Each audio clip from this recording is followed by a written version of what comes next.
Telugu Desam party NDA కూటమి అధికారంలోకి వచ్చి 14 నెలలు పూర్తయిపోయింది.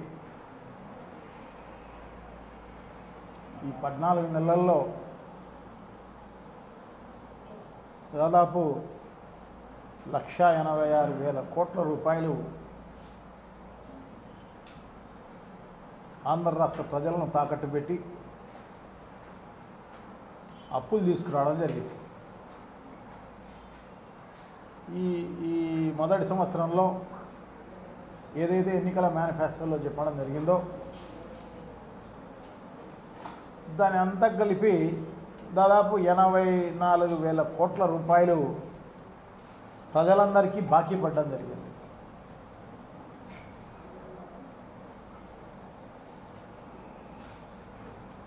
మొత్తం అంతా కూడా ఎలక్షన్స్లో అబద్ధాలు చెప్పి మోసాలు చేసి మళ్ళీ హామీలు ఇచ్చి బాండ్లు ఇచ్చి ఇంటింటికి నమ్మించేదానికి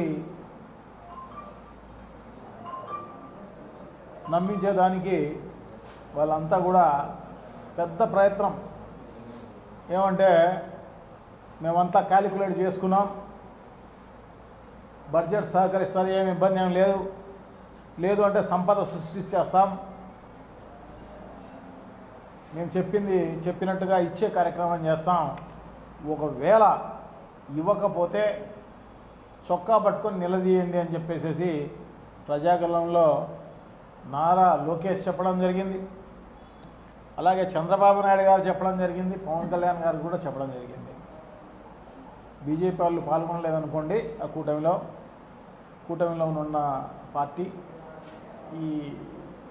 దీనికి సంబంధించి మిగతా ముగ్గురు పెద్ద ఎత్తున హామీలు ఇచ్చి ప్రజలను మోసం చేసి ఓట్లు దండుకొని అధికారంలోకి వచ్చి ఇంత దారుణంగా ప్రజలు మోసపోయినారు అని చెప్పేసి ప్రజలందరూ కూడా ఈరోజు అందరూ చింతించే కార్యక్రమం జరుగుతుందన్నమాట.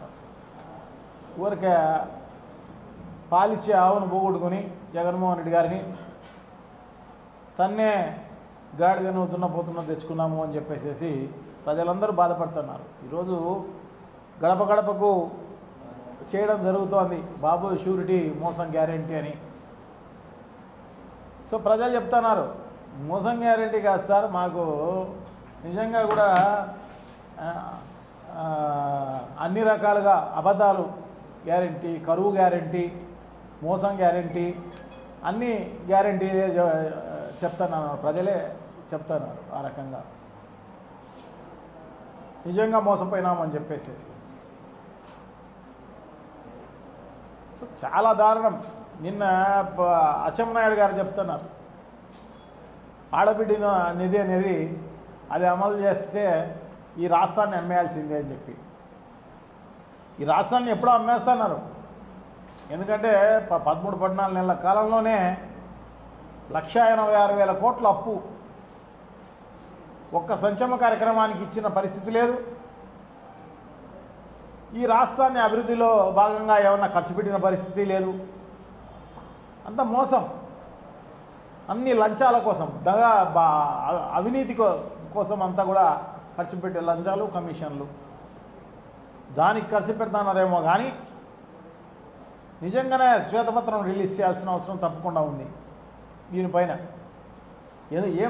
ఎంత అప్పు చేసినారు, ఏ దానికి ఖర్చు పెట్టినారు, సకాలంలో ఉద్యోగస్తులకు జీతాలు ఇస్తున్నారంటే అది లేదు. దాదాపు ఉద్యోగస్తులకు అరియర్స్ దాదాపు 34,000 కోట్ల రూపాయలు ఈరోజు అరియర్స్ ఉన్నాయి. వాళ్ళకు ఏమి ఇచ్చిన పరిస్థితి లేదు. ఈ 84,000 కోట్ల రూపాయలు బాకీ పడ్డవే కాకుండా ఉద్యోగస్తులకు 34,000 కోట్ల రూపాయలు బాకీ వాళ్ళకు. ఈ రకంగా చాలా దారుణం చేస్తున్న పరిస్థితి అన్నమాట. సో ఈ అచ్చెన్నాయుడు ద్వారా లీక్ ఇవ్వడం జరిగింది. ఈ రకంగా ఇంకా ప్రజలే ఆలోచించుకోండి అని చెప్పేసి ఇది ప్రజలందరికీ తెలుసు, చంద్రబాబు నాయుడు గారికి తెలుసు, అచ్చెన్నాయుడికి తెలుసు, అందరికీ కూడా తెలుసు ఇవన్నీ అమలు చేసేది కావని. కానీ అమాయకంగా ప్రజలు నమ్మి మోసపోయి ఓట్లేసిన పరిస్థితి అన్నమాట. చాలా దారుణం. ఎందుకంటే 13 నెలల కాలంలో దాదాపు 19,500 రూపాయలు వాళ్ళకి ఇవ్వాల్సింది. ఈ ఆడబిడ్డ అనేది కిందనే మహిళలకు 18 ఏళ్ళు నిండిన వాళ్ళందరికీ 59 ఏళ్ళు వరకు వాళ్ళకి ఇచ్చేది అన్నమాట. 19,500 రూపాయలు ప్రతి ఒక్కరికి బాకీ పడిపోయినారు. అది మొదటి సంవత్సరం ఇచ్చిందంటే దాదాపు 34,000 కోట్ల రూపాయలు ఇచ్చి ఉండాలి. మహిళలకు ఎగరగొట్టడం జరిగింది. మొన్న తల్లికి వందనం అని అరాకొరాగా ఇవ్వడం జరిగింది. అది కూడా వైఎస్ఆర్ కాంగ్రెస్ పార్టీ నాయకులందరూ కూడా పెద్ద ఎత్తున రాష్ట్ర వ్యాప్తంగా ఉద్యమం చేస్తే దానికి అరాకొరా ఇచ్చే పరిస్థితి. ఎలక్షన్లలో గొప్పగా చెప్పడం జరిగింది. కటింగులు లేవు, ఆంక్షలు లేవు, ఎంతమంది పిల్లలు ఉంటే అంతమందికి నీకు 15,000 నీకు 15,000 నీకు 15,000 అని చెప్పి ఈరోజు పేపర్లో చూస్తే సెంట్రల్ గవర్నమెంట్ నుంచి రావాల్సింది వస్తుంది 8,850 రూపాయలు మేము ఇస్తున్నాం అని చెప్పేసి ఒకరికి వేయడం జరిగిందంట. ఆ లెటర్లో ఇవ్వడం జరిగింది. ఆ రకంగా మిగతాది బ్యాలెన్స్ సెంట్రల్ గవర్నమెంట్ ఇస్తుంది అని చెప్పేసి. ఇంకో కొంతమందికి 4,000 పడింది, ఇంకొకటి కొంతమందికి 6,000 పడింది. ఇంత అన్న అంత అనేది ఏం లేదు. ఎంతమందికి వేసినారు, అసలు ఎంతెంత వేసినారు, ఇవన్నీ కూడా చెప్పాల్సిన అవసరం ఉంది. తల్లికి వందనం అయిపోయింది ఇచ్చేసినామని చెప్తున్నారు. నిరుద్యోగ భృతి అని చెప్తే నిరుద్యోగ భృతికి సంబంధించి అదంతా కూడా 20 లక్షల ఉద్యోగాలు ఇచ్చేస్తాం, ఒకవేళ ఇవ్వకపోతే నిరుద్యోగ భృతి ఇస్తామని చెప్పేసి గొప్పలు చెప్పడం జరిగింది. ఈరోజు ఇచ్చేసిన ఏమంటే స్కిల్ డెవలప్మెంట్ కార్పొరేషన్కు అప్పచెప్పినారట ఈ స్కీమును. అంటే నమ్మి ఓట్లేసిన దానికి తప్పకుండా మంచి శాస్తి జరిగిన పరిస్థితి ఇది అన్నమాట. చాలా దారుణం. ఈ రకంగా చెప్పింది 143 హామీలు. ఆ 143 హామీల కథ దేవుడు ఎరుగు. సూపర్ 6 అని గొప్పగా చెప్పి సూపర్ 6 సూపర్ 7 అని చెప్పి సూపర్ 7 ఆ రకంగా చేసేవి. సూపర్ 7 అనేది అది. ఇంకా బీసీ ఎస్సీ ఎస్టీ మైనారిటీ మహిళలందరికీ 50 ఏళ్ళకే పెన్షన్ అని చెప్తీవి. ఇంతవరకు ఏమి దాని గురించి పట్టించుకున్న పరిస్థితి లేదు. కొత్త పెన్షన్ ఇచ్చిన పరిస్థితి లేదు. కొత్త పెన్షన్ ఒక్కటి లేదు ఇంతవరకు. అంతెందుకు రేషన్ కార్డు కూడా ఇవ్వలేదు. ఈ ప్రభుత్వం వచ్చినప్పటి నుంచి ఇప్పటి వరకు కొత్త రేషన్ కార్డు ఇచ్చింది లేదు, కొత్త ఇల్లు ఇచ్చిన పరిస్థితి లేదు. 2.5 లక్షల ఇల్లు ప్రారంభోత్సవాలు అని చెప్పేసి పెద్ద ఉత్సవాలు జరుపుతారంట. ఏంది జగన్మోహన్ రెడ్డి కట్టినవన్నీ అవన్నీ. నువ్వు కొత్త ఇల్లు ఒకటి కూడా ఇలే. అంతకుముందు ఇచ్చినవన్నీ దాదాపు 80% 90% కంప్లీట్ అయిపోయినాయి అవన్నీ కూడా. సో దానికి ఉత్సవాలు మేమే కట్టామని చెప్పుకోవడం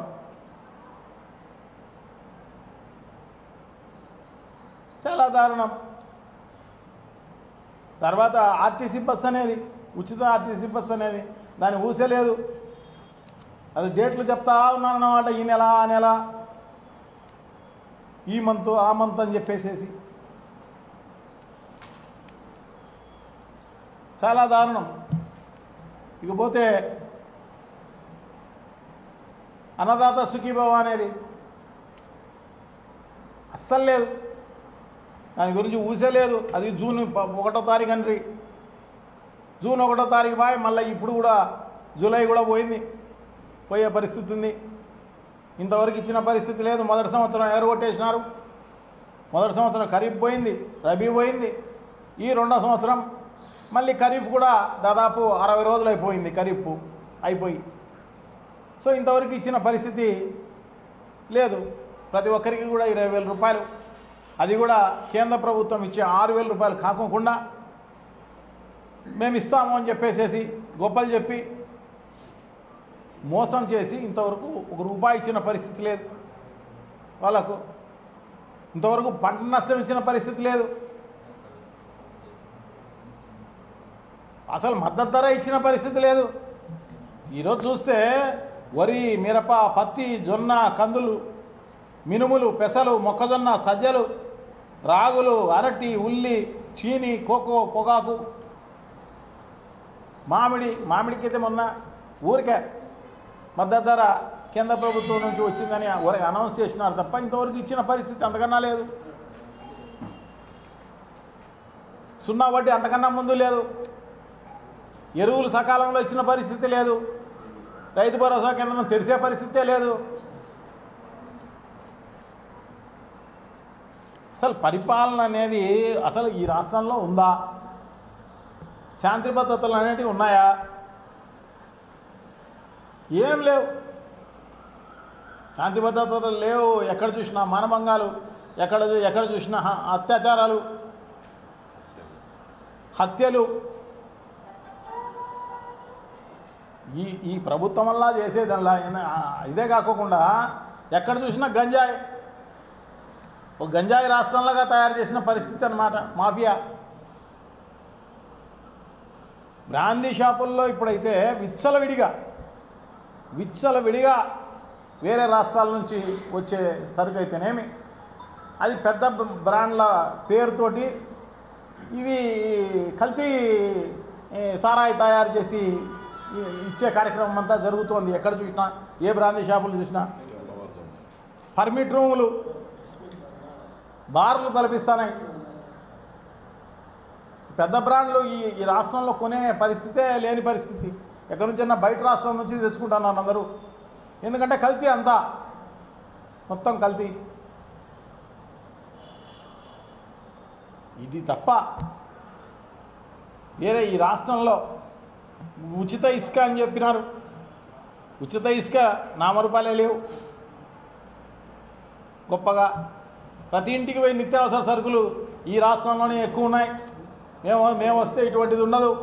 కరెంటు ఛార్జీలు మేము ఉండేది తగ్గించేస్తాం అని పెట్రోలు, డీజిల్ ఇవన్నీ కూడా కథలు చెప్పడం జరిగింది ఎలక్షన్లలో. గొప్పగా ఏమేమో చేస్తామని చెప్పి పెట్రోలు, డీజిల్ అంతకంతకు పెరిగిపోతుంది. కరెంటు ఛార్జీలు అయితే ట్రూ అప్ ఛార్జెస్ అని, అది ఎంత వస్తుందో తెలియదు. చాలా దారుణం. నిత్యావసర సరుకులు అయితే అందుబాటులోనే లేని పరిస్థితి. ఈ రాష్ట్రంలో జరుగుతున్నది పరిపాలన అనేదే లేదు. అసలు సూపర్ ఫ్లాప్ పరిపాలన. ఒక అడ్మినిస్ట్రేషన్ లేదు, ఏమీ లేదు. చేసేదల్లా ఏ వైఎస్ఆర్ కాంగ్రెస్ పార్టీ నాయకులను, కార్యకర్తలను దొంగ కేసులు పెట్టడం, లేని కేసులు. అసలు సంఘటనే జరిగి ఉండదు. సుప్రీంకోర్టు చెప్పింది, హైకోర్టు మళ్ళీ ఒక్కానించింది, మళ్ళీ ప్రతి పోలీస్ స్టేషన్కు పంపించింది, కలెక్టర్లకు పంపించింది, అందరికీ పంపించింది. ఈ రకంగా చాలా దారుణం. లేని కేసు ఇప్పుడు ఈ మద్యం కేసు పాత జగన్మోహన్ రెడ్డి గారి పరిపాలనలో మద్యం కేసు ఈ రకంగా ఉందని చెప్పేసి అది లేనే లేదు. అసలు బేతాల కథ ఉన్నట్టే అది. లేని కేసును అందుకే, ఎందుకంటే ఆ ప్రభుత్వం, జగన్మోహన్ రెడ్డి గారి ప్రభుత్వము ఒక పారదర్శకంగా సారాయి పెట్టింది. ఎందుకంటే ప్రజలు తగ్గించాలి, ప్రజలకు ఈ అలవాటును మానిపించాలి. అందుకోసం వాళ్ళకి షాక్ ఇచ్చే విధంగా రేట్లు పెడతాం అని ముందు ఎలక్షన్ల ముందే చెప్పడం జరిగింది. ప్రభుత్వం బ్రాందీ షాపులు పెట్టి రేట్లు ఎక్కువ పెట్టి అసలు మద్యం అందుబాటులో లేని పరిస్థితికి తీసుకొచ్చి ఆ రకంగా సేల్స్ తగ్గిపోయినాయి, అన్నీ తగ్గిపోయినాయి తెలుస్తోంది. దాంట్లో ఏం స్కామ్ అని చెప్పేసి, దాని పెద్ద స్కామ్ అని చెప్పేసి దాన్ని మోసే, ఈ కూటమి ప్రభుత్వాన్ని మోసే మీడియా ఉంది. ఆ మీడియాలో పుంకాలుగా పేపర్లుగా అదే వచ్చే కార్యక్రమం జరుగుతోంది. అంతా సంబంధం లేని వాళ్ళందరినీ అరెస్ట్ చేసే కార్యక్రమం సో ఇదొకటే కాదు, అన్ని రకాలుగా అందరినీ కూడా వైఎస్ఆర్ కాంగ్రెస్ పార్టీ నాయకులను, కార్యకర్తలను గ్రామాల్లో నిజంగా కూడా చాలా దారుణం. గ్రామాల్లో అయితే లేని కేసులన్నీ ఎప్పుడో అంతకుముందు ఎలక్షన్లో శ్రీకాంత్ రెడ్డి దాంట్లో అంతకుముందు ఎలక్షన్లో బాణసంచా కాల్చినారంట, అప్పుడు ఏదో ఇబ్బంది అయిందంట ఒక ఆయనకు. ఎప్పుడో జరిగిన సంఘటన దానికి ఇప్పుడు చిన్న పేపర్ పైన ఒక కంప్లైంట్ పోలీస్ స్టేషన్లో దానిపైన కేసులు బుక్ చేయడం, దానిపైన రమేష్ కుమార్ రెడ్డిని వీళ్ళందరినీ అరెస్ట్ చేసిన కార్యక్రమం చూడండి ఎంత దారుణం. ఎప్పుడో జరిగిన సంఘటన, అది అసలు జరగని సంఘటనల పైన ఈ రకంగా ఇబ్బంది చేసే కార్యక్రమం చేస్తున్నారు తప్ప ఈ ప్రభుత్వం చేసింది ఏమీ లేదు. ప్రజలకు కానీ ఈ రాష్ట్రానికి కానీ దోపిడీ దుర్మార్గం చేస్తున్నారు తప్ప వేరే ఏం లేదు. బ్రిటిష్ పరిపాలన మంచిగా చేసినట్టుగా అనిపిస్తుంది. నిజంగా బ్రిటిష్ పరిపాలనలో మనమంతా సెకండ్ గ్రేడ్ సిటిజన్స్ మాదిరి బతకడం జరిగింది అప్పుడు. అటువంటిది అదే మేలనిపించే పరిస్థితికి ఈరోజు వచ్చే పరిస్థితి చాలా దారుణం. నిజంగా ఖచ్చితంగా ప్రజలు బుద్ధి చెప్పే కార్యక్రమం తప్పకుండా తొందరలోనే ఉంది ఖచ్చితంగా. ఎందుకంటే ఇంగ్లీష్ ఛానళ్ళు అదే చెప్తున్నారు, వేరే రాష్ట్రాల్లో అదే చెప్తున్నారు, ఈ రాష్ట్రంలో అదే చెప్తున్నారు. ఒక దుర్మార్గమైన పరిపాలన జరుగుతుంది, ఒక అవినీతిమయమైన పరిపాలన జరుగుతుందని చెప్పేసి ముమ్మరంగా చెప్పే కార్యక్రమం జరుగుతుంది. ఖచ్చితంగా ఈ ప్రభుత్వానికి తొందరలోనే బుద్ధి వచ్చే విధంగా ప్రజలే నడుచుకుంటారు అని చెప్పేసి తెలియజేసుకుంటున్నాం. Thank you. నమస్కారం.